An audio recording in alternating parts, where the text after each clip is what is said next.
नमस्कार दोस्तों। UP special की सीरीज के अंतर्गत हम लोग उत्तर प्रदेश के इतिहास के बारे में बात कर रहे थे। इससे पहले हम लोगों ने पूरा पाषाण काल की चर्चा करी और आज हम लोग बात करेंगे मध्य पाषाण काल की। अगर आपने पुराने वीडियो नहीं देखे हैं तो डिस्क्रिप्शन बॉक्स में जाके आप लिंक के माध्यम से वीडियो को ओपन कर सकते हैं और देख सकते हैं। तो आइए स्टार्ट करते हैं आज का वीडियो।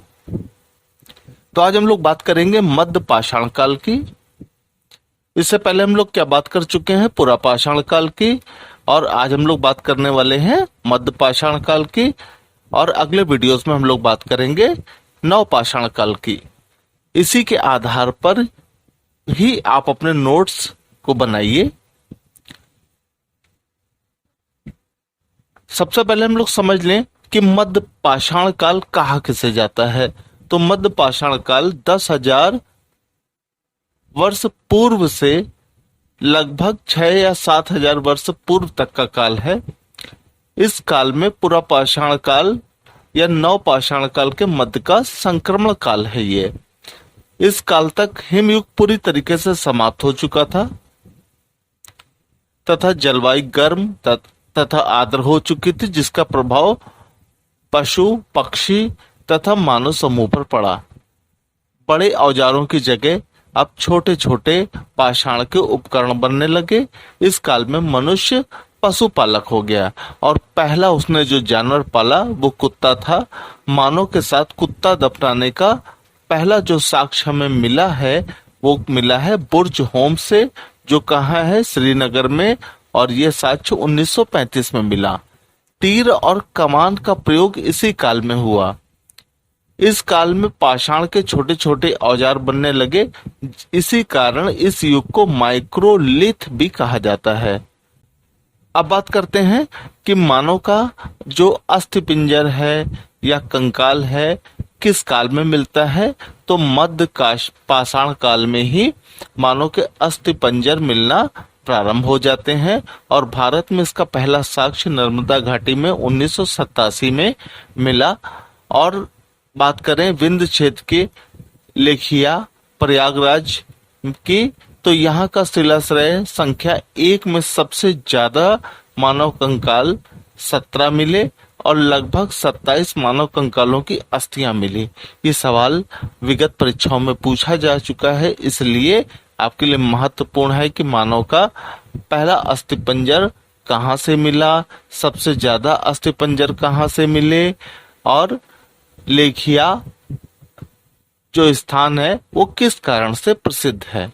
ये आपके 3-4 तरीके के सवाल बनते हैं। अब बात करते हैं कि मध्य पाषाण काल में क्या कोई बृहद भांड मिले हैं। तो अभी तक पाषाण काल के कोई भी, जो स्पेशली बात करा जाए मध्य पाषाण काल में, तो अब तक कोई बर्तन मिलना प्रारंभ नहीं होता है। अब बात करते हैं कि इसकी पहली खोज कहाँ हुई। तो मध्य पाषाण काल के उपकरणों या टूल्स जो बनाए जाते थे, इनके द्वारा, जो आप चित्र में टूल्स, जो पत्थर के छोटे छोटे औजार दिखाई दे रहे हैं आपको, इस तरीके के औजार बनाए जाते थे। कुछ आपको आगे के तीर की नोक की तरह दिखाई दे रहे होंगे। जैसा कि मैंने बताया कि तीर कमान का प्रयोग सबसे पहले इसी काल में प्रारंभ होता है। अब देखते हैं कि खोज कहाँ करी गई। तो 1867 में सीएन कार्लाइल ने सिंघल यानी श्रीलंका के क्षेत्र में पहली बार मध्य पाषाण कालीन टूल्स की खोज करी। और अगर भारत की बात करें तो भारत में इसकी खोज विंध्य क्षेत्र में हुई। और ये जो टूल्स जो बनाए जाते थे ये फ्लैक्स से बनाए जाते थे, इसलिए मध्य पाषाण काल में पाए जाने वाले औजारों के आधार पर इसे फ्लैक्स संस्कृति भी कहा जाता है। अब बात करते हैं कि उत्तर प्रदेश में क्या मध्य पाषाण कालीन स्थल हैं। तो आइए एक नजर इनको देख लेते हैं। और ये जितने भी मैं अब आपसे स्थल बताने जा रहा हूं ये आपकी परीक्षा की दृष्टि से बहुत महत्वपूर्ण है। तो देखते हैं उत्तर प्रदेश का पहला मध्यकालीन स्थल जिसका नाम है सराय नाहर राय, जो कि कहाँ पे है, प्रतापगढ़ में। आइए तो हम लोग बात करने वाले हैं सराय नाहर राय की, जो कि कहाँ पे है, प्रतापगढ़ में। और एक ये गोकुर झील के किनारे बना हुआ है। और इस स्थल की खोज केसी ओझा ने की है। और ये क्षेत्र लगभग 1800 वर्ग मीटर के आसपास फैला हुआ है। आइए देखते हैं कि सराय नाहर राय से क्या क्या चीजें मिली हैं। तो सबसे पहली बात, सराय नाहर से एक संयुक्त समाधान मिला है, जिसमें पुरुष कंकाल के ऊपर स्त्री का कंकाल पाया गया है। लगभग अगर कंकालों की बात करें तो यहाँ संयुक्त रूप से 2 पुरुषों 2 स्त्रियों को एक साथ दफनाए जाने के प्रमाण मिलते हैं, जैसा कि आपको चित्र में दिखाई दे रहा है। अब बात करते हैं यहाँ पे दूसरी चीज क्या मिली है सराय नाहर राय से। यहाँ गर्त चूल्हे मिले हैं। यहाँ लगभग 8 गर्त चूल्हे पाए गए हैं, जिसका उत्खनन इलाहाबाद विश्वविद्यालय की ओर से करवाया गया था। इन गर्त चूल्हों से हिरन, बारहसिंगा, सुअर आदि पशुओं की अधजली हड्डियां मिली हैं। यहाँ पर चूल्हों का उपयोग पशुओं के मांस को भूनने के लिए किया जाता है, जैसा कि आपको चित्र में राख में कुछ हड्डियां दिखाई दे रही होंगी। यही गर्त चूल्हे का उदाहरण है। अब बात करते हैं जो सबसे महत्वपूर्ण है कि विश्व में हत्या का प्रथम साक्ष्य कहाँ मिलता है। तो विश्व में हत्या का प्रथम साक्ष्य सराय नाहर से मिला, जहां पे एक कंकाल मिला है जिसके सर में पत्थर घुसा हुआ पाया गया है। अब आप कंकाल का जो चेहरा दिखाई दे रहा है आपको फेस, इसमें आपको एक गड्ढा दिखाई दे रहा है। इस गड्ढे को ये माना गया है कि ये पत्थर से मारा गया होगा ये व्यक्ति। अब बात करते हैं चौथी चीज की, जो सराय नाहर राय से मिली है। यहाँ पर मृतक संस्कार विधि के साक्ष्य मिलता है। मृतक संस्कार विधि के अंतर्गत सर पश्चिम में रखा जाता है और पैर पूर्व की ओर रखे जाते हैं, जो साक्ष्य यहाँ पर उपलब्ध हुआ है। ये तो था सराय नाहर राय से मिली चीजों की जानकारी। अब हम लोग बात करते हैं उत्तर प्रदेश के दूसरे मध्य पाषाणकालीन स्थल की, जिसका नाम है महादाह, जो कहाँ पे है, प्रतापगढ़ में। तो ये प्रतापगढ़ के ब्लॉक पार्टी में है। आइए देख लेते हैं महादाह से कौन कौन सी वस्तुएं मिली हैं। सबसे पहली बात जो सबसे महत्वपूर्ण है कि भारत में सबसे पहले हड्डी के आभूषण कब मिलते हैं।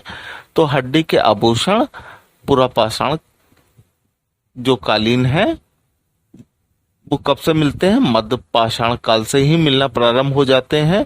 और कहाँ से मिलते हैं दोस्तों ये, तो भारत में सर्वप्रथम हड्डी निर्मित आभूषण महादाह से प्राप्त हुए हैं। ये जैसे आपको माला दिखाई दे रही है, कान में पहनने वाले दिखाई दे रहे हैं इस तरीके से, और कुछ आपको मोती नुमा दिखाई दे रहे हैं। तो ये सारी चीजें कहाँ से मिली हैं, महादाह से। तो सबसे महत्वपूर्ण सवाल आपके आगे क्या बनता है कि भारत में सर्वप्रथम हड्डी निर्मित आभूषण कहाँ से मिले, किस काल में मिलते हैं। आप इन प्रश्नों का जवाब आसानी से दे सकते हैं। अब बात करते हैं कि स्त्री पुरुष को एक साथ दफनाने का साक्ष्य कहाँ से मिलता है। तो स्त्री पुरुष को दफनाने का साक्ष्य महादाह से मिलता है। महादाह में लगभग कुल 28 मानव समाधियां मिली हैं, जिनमें 2 कब्रों में स्त्री पुरुष को दफनाने का साक्ष्य मिला है, जिनके गले में हड्डी के हार पड़े हुए थे, जैसा कि आपको चित्र में दिखाई दे रहा है। अब बात करते हैं उत्तर प्रदेश का तीसरा मध्यकालीन स्थल की, जिसका नाम है दमदमा। और ये भी कहां पर स्थित है, प्रतापगढ़ जिले में। आइए देख लेते हैं अब कि दमदमा से कौन कौन सी चीजें प्राप्त हुई हैं। तो दोस्तों दमदमा से सबसे खास बात जो मिली है, और परीक्षा में कई बार सवाल ये पूछा गया है कि एक कब्र में 3 मानव कंकाल कहाँ से मिले हैं। तो एक कब्र में 3 मानव कंकाल दमदमा से मिलते हैं। और दमदमा में कुल 41 मानव समाधियां मिली हैं, और 3 मानव कंकाल यानी एक साथ 3 व्यक्तियों को दफनाने का जो साक्ष्य मिला है वो कहां से मिला है, दमदमा से। दोस्तों, अगर आपको ये वीडियो पसंद आया हो तो आप इस वीडियो को लाइक करें और लेटेस्ट वीडियो प्राप्त करने के लिए चैनल को सब्सक्राइब करना ना भूलें। अब आप मुझसे व्हाट्सएप पे और फेसबुक में भी जुड़ सकते हैं। तब तक के लिए नमस्कार।